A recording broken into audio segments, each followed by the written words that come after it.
지난주까지 우리가 이제 로마서의 말씀을 살펴보았습니다. 바울은 자신을 이방인의 사도로 하나님이 세우셨다라는 그 사명을 붙들고 로마와 그리고 갔는지 확실하지는 모르지만 서바나까지 복음을 증거하기 위해 이제 애를 썼습니다. 그 과정들을 보면 바울의 계획과 생각과 다르게 그러한 것들이 이루어지지만 어떠한 상황을 만나던 아니면 어느 곳에 있던 바울은 때를 얻든지 못 얻든지 복음을 증거했습니다. 그리하여 하나님은 바울을 세워서 하나님의 나라 복음이 선포되기를 전파되기를 원하셨고 그 결과 이제 2000년이 지난 오늘날 전 세계에 복음이 전해지고 지금도 여전히 복음이 없는 곳 그리고 오지와 땅끝까지 그 복음이 증거되고 있습니다. 그 과정 가운데 보면 수많은 이제 사람들이 복음을 만나죠. 이제 우리는 그 요한복음 말씀을 통해서 살펴보려 그러는데 이 말씀들을 통해서 우리가 주님을 만났던 사람들 그리고 복음을 통해 변화된 다양한 사람들에 대해서 살펴보며 우리도 함께 은혜 얻기를 주님의 이름으로 소원합니다.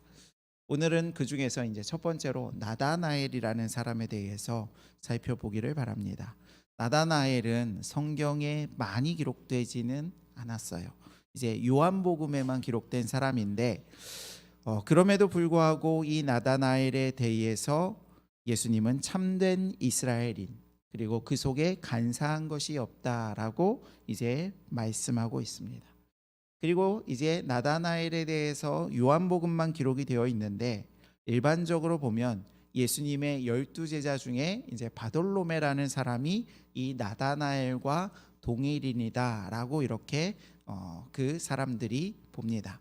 마태, 마가, 누가복음에는 이제 그 바돌로메의 이름이 기록되어 있는데 빌립과 바돌로메가 거의 쌍으로 이렇게 기록되어서 등장을 합니다. 그리고 요한복음에는 바돌로메라는 이름이 안 나오는 대신에 나다나엘이 빌립과 항상 이렇게 같이 등장을 해요.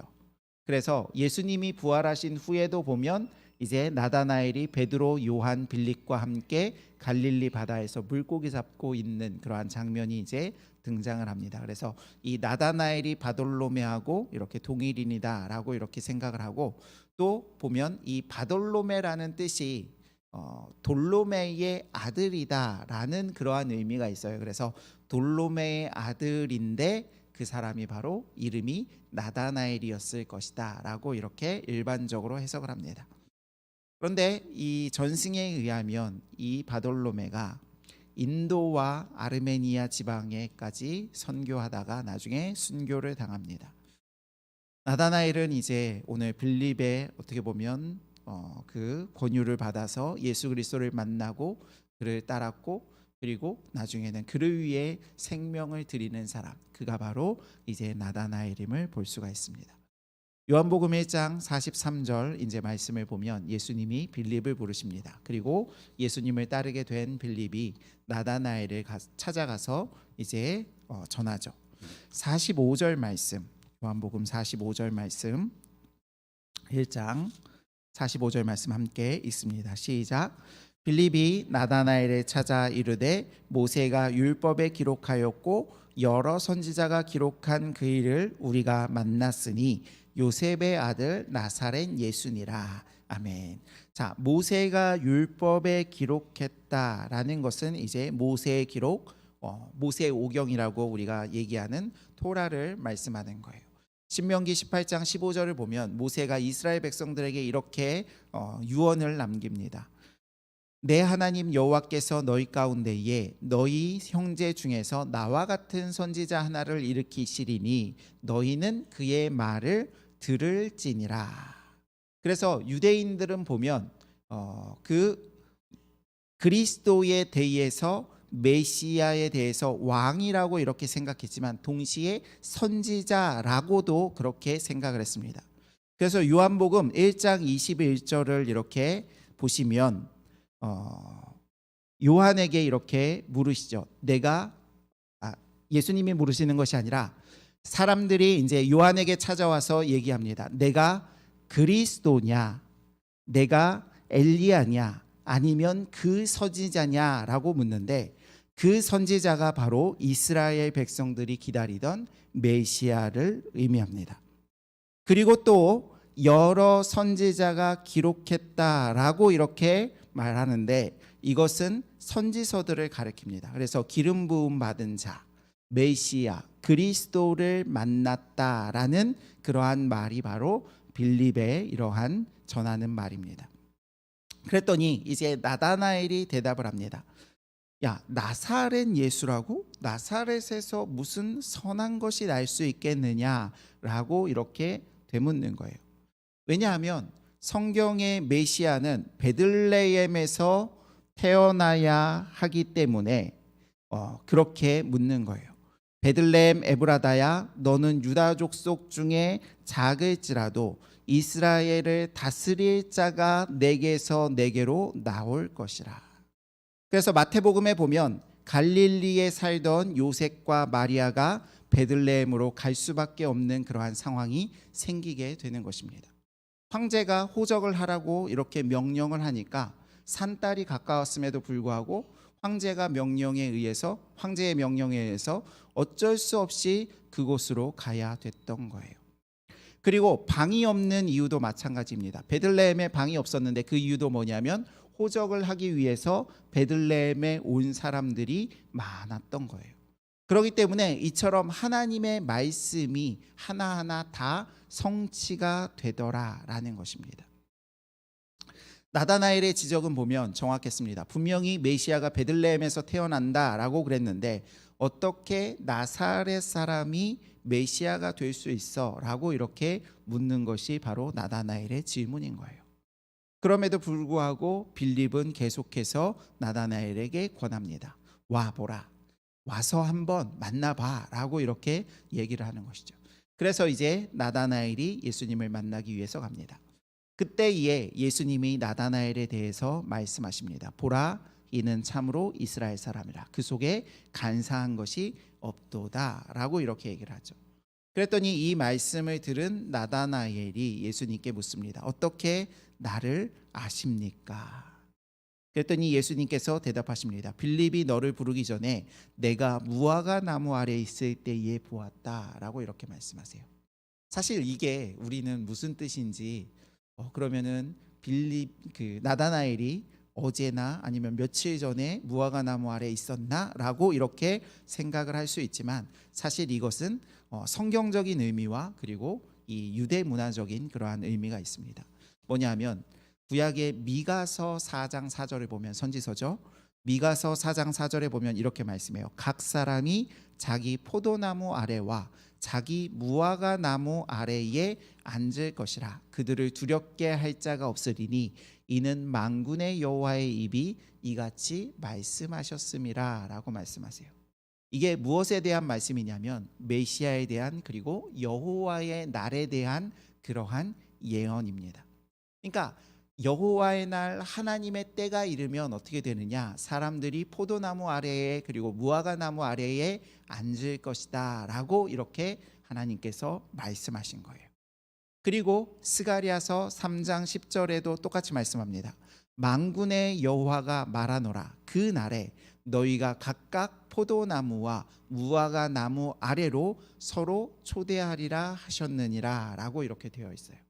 그렇기 때문에 그 무화과 나무 아래에 앉는다, 포도나무 아래에 앉는다라는 것은 하나님의 때와 하나님의 날이 임했다, 메시아가 임했다라는 것을 의미하는 거예요. 그래서 유대인들은 메시아를 기다리면서 무화과 나무 아래에 앉아서 율법을 묵상하고 그 행동 자체가 메시아를 기다린다라는 그러한 의미가 이제 유대인들에게 가지고 있는 그러한 의미다라는 것입니다. 즉 나다나엘이 무화과 나무 아래에 앉았을 때에 이렇게 내가 너를 보았다라는 것은 이 나다나엘이 무화과 나무 아래에 앉아서 율법을 묵상하고 그리고 또한 메시아를 그리스도가 오실 것을 기다리는 사람이었음을 의미하는 것입니다. 즉 나다나엘은 주님이 오실 것을 그리스도가 올 것을 기다리던 사람이었어요. 그랬기 때문에 빌립이 와서 내가 메시아를 만났는데 나사렛 예수라는 사람이 메시아야 라고 이렇게 얘기를 하니까 그게 어떻게 가능해? 나사렛이 아니라 베들레헴에서 메시아가 임해야 되는데 왜 나사렛 사람이 그 메시아가 될 수 있어라고 이렇게 묻는 것이죠. 그리고 또한 주님이 무화과 나무 아래에 있을 때에 너를 보았다라고 말씀하실 때 그 주님의 말씀이 무슨 뜻인지를 깨닫고 곧 예수가 메시아이심을, 하나님의 아들이시고 이스라엘 왕이심을 깨닫고 고백하게 되는 것입니다. 우리가 만약에 이 나다나엘의 시대에 살았다라면 예수님을 메시아로 믿을 수가 있었을까? 사실 지금 우리는 너무나 많은 어떻게 보면 증거들을, 확실함들을 가지고 있잖아요. 성경 말씀이 예수님에 대해서 증거를 가지고 있고 또한 예수님의 부활을 보았던 많은 사람들과 제자들이 기록들을 남겨서 신약 성경이 기록되어 있고 그것이 사람들에게 교회를 통해서 이렇게 복음이 전파된 그러한 시대에 살고 있기 때문에 그래도 우리는 좀 더 수월해요. 그런데 예수님 당시의 사람들은, 예수님의 제자들도 사실은 중간중간에 예수님이 정말로 그리스도가 맞나라는 그러한 생각을 품었을 정도로 그런 것들이 아직은 모호하고 뿌옇던, 그런 것들이 잘 보이지 않던 그러한 시대란 말이에요. 지금은 이러한 증거들, 증언들, 역사를 통해서 증명된 것들, 그런데 그 당시에는 성경책도 없지 쉽지 않았을 거란 말이에요. 그런데 나다나엘은 그때의 복음을 기다리고 소망했던 사람이 바로 나다나엘이었다. 그랬기 때문에 주님의 말씀을 듣고 복음을 듣고 주님을 만날 수가 있었다라는 것입니다. 오늘날 우리는 복음을 이미 들었습니다. 그리고 복음을 가졌습니다. 그렇지만 우리에게도 아직 남아있는 복음이 있는 줄 깨닫기를 바랍니다. 주님이 다시 오실 것이에요. 그 약속이 우리에게 남아있고 어떻게 보면 아직 우리에게 성취되지 않은 그 복음, 우리는 그것을 기다리며 살아가는 사람들이 바로 우리 그리스도인들입니다. 그래서 주님께서 나다나엘에게 말씀하셨죠. 참 이스라엘인. 그러니까 오늘날 참 그리스도인은 어떠한 사람들이에요? 주님의 다시 오심을 기다리는 사람들. 그러한 사람들이 바로 참 그리스도인이고 속에 간사함이 없는 사람들. 주님의 오심을 기다리는 사람들인 줄 믿으시기를 바랍니다. 그래서 오늘날 우리도 주님의 다시 오심을 기다리며 복음이 완성될 것을 기다리고 소망하는 참 그리스도인이 되기를 주님의 이름으로 소원합니다. 그리고 나서 예수님이 이제 나다나엘에게 말씀하시죠. 51절 말씀 함께 읽습니다. 시작. 또 이르시되 진실로 진실로 너희에게 이르노니 하늘이 열리고 하나님의 사자들이 인자 위에 오르락내리락 하는 것을 보리라 하시니라. 아멘. 원래 이거는 이제 야곱이 꿨던 그러한 꿈이죠. 야곱이 이제 삼촌의 집으로 도망가는 길에 하란으로 도망갈 때에 돌베개를 베고 잘 때 사닥다리가 하늘까지 닿았고 하나님의 사자들이 오르락내리락 하는 그러한 꿈을 꾸게 됩니다. 이 꿈은 하늘과 땅 그리고 하나님과 사람의 끊어졌던 관계가 이어지는 것을 보여주는 그러한 꿈이에요. 하나님께서는 야곱에게 이러한 꿈을 보여주시고 야곱을 선택하시고 축복하셔서 그 야곱의 다른 이름 이스라엘 그 민족을 제사장 나라로, 그래서 세상 모든 나라와 민족들을 하나님께로 인도하는 그러한 역할을 이제 맡기시죠. 그런데 이제 그것이 예수 그리스도를 통해 이루어질 것에 대해서 지금 말씀하시는 거예요. 예수님이 십자가에 달려 죽으심으로 말미암아 죄로 인해 갈라졌던 하나님과 사람들의 사이가 연결이 되었다라는 거예요. 사실 우리는 너무나 이것이 자연스럽지만 그 전에는 이것이 불가능했습니다. 아담과 하와가 하나님께 범죄하죠. 그리고 사람들이 범죄하면서 창세기 6장에는 하나님께서 뭐라고 말씀하시냐? 여호와께서 이르시되 나의 영이 영원히 사람과 함께하지 아니하리니라고 말씀하세요. 하나님이 더 이상 내가 사람들과 함께하지 못하겠다라고 말씀하시는 거예요.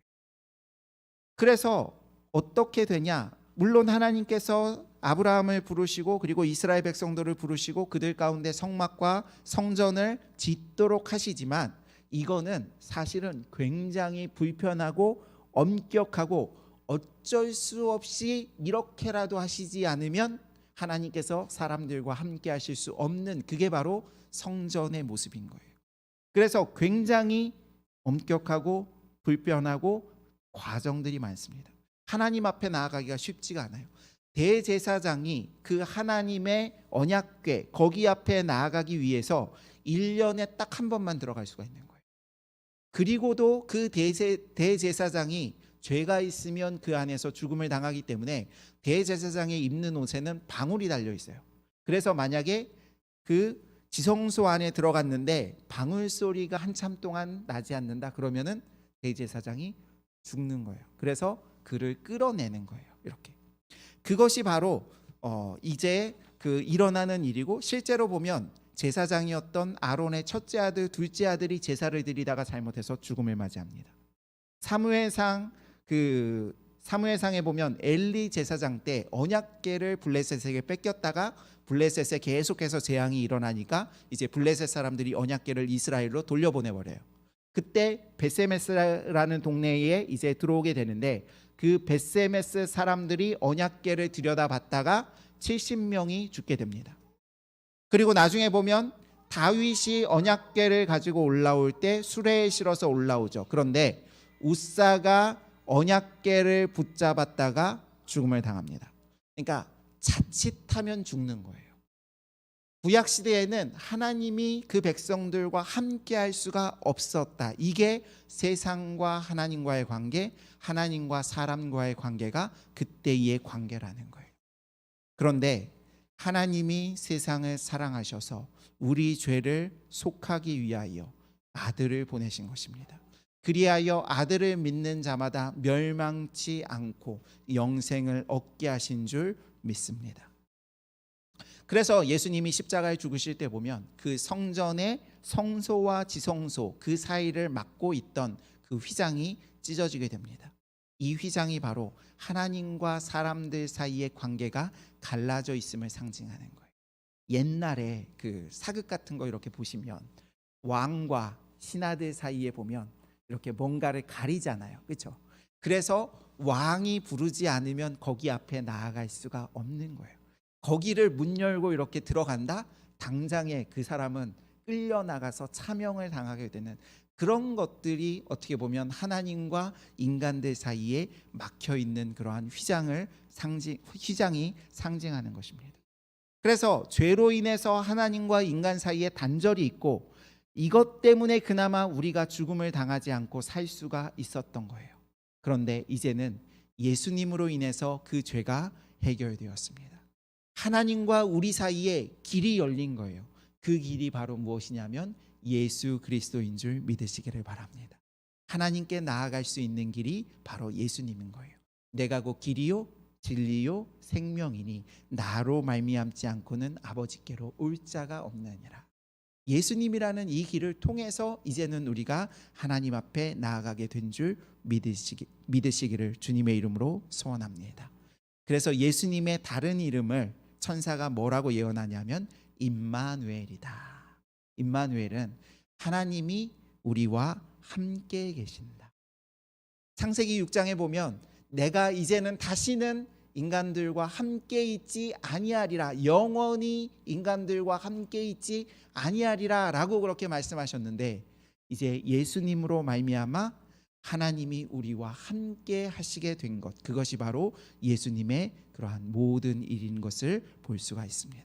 그래서 이제 우리가 자유롭게 하나님 앞에 나와 예배할 수 있고, 아무 곳에서나 우리가 찬양할 수가 있고, 우리가 하나님을 이제는 아버지라 부르고, 예수님이 약속하시기를 너희가 무엇이든지 아버지께 구하는 것을 내 이름으로 주시리라 라고 약속하십니다. 그래서 우리가 기도하면 하나님께서 응답하시고 들어주신다는 거예요. 우리의 어려움과 우리의 아픔과 우리의 필요들과 그러한 것들을 하나님 앞에 하나님 아버지께 구하시기를 주님의 이름으로 소원합니다. 오늘 나다나엘은 메시아를 기다리던 사람이었어요. 사실 나다나엘이 예수님을 만났지만 당시 사람들도 언제 메시아가 올지 알지 못했습니다. 그러다 보니 대부분의 사람들이 메시아를 기다리기보다 그냥 그들의 필요와 삶의 그러한 필요한 것과 자기가 원하는 것을 따라서 살았어요. 그럼에도 불구하고 나다나엘은 그 시대에 무화과 나무 아래서 메시아의 오심을 기다리던 사람이 나다나엘이었습니다. 그래서 참 이스라엘 사람이라는 거예요. 저와 여러분 역시 다시 오실 주님을 소망하기를 주의 이름으로 원합니다. 주님은 다시 오실 거예요. 주님이 하늘로 올라간 것을 본 제자들에게 이렇게 말씀하십니다. 너희 가운데서 하늘로 올려지신 이 예수는 하늘로 가심을 본 그대로 오시리라. 그리고 계시록 22장 20절에 예수님이 말씀하십니다. 내가 진실로 속히 오리라 하시거늘.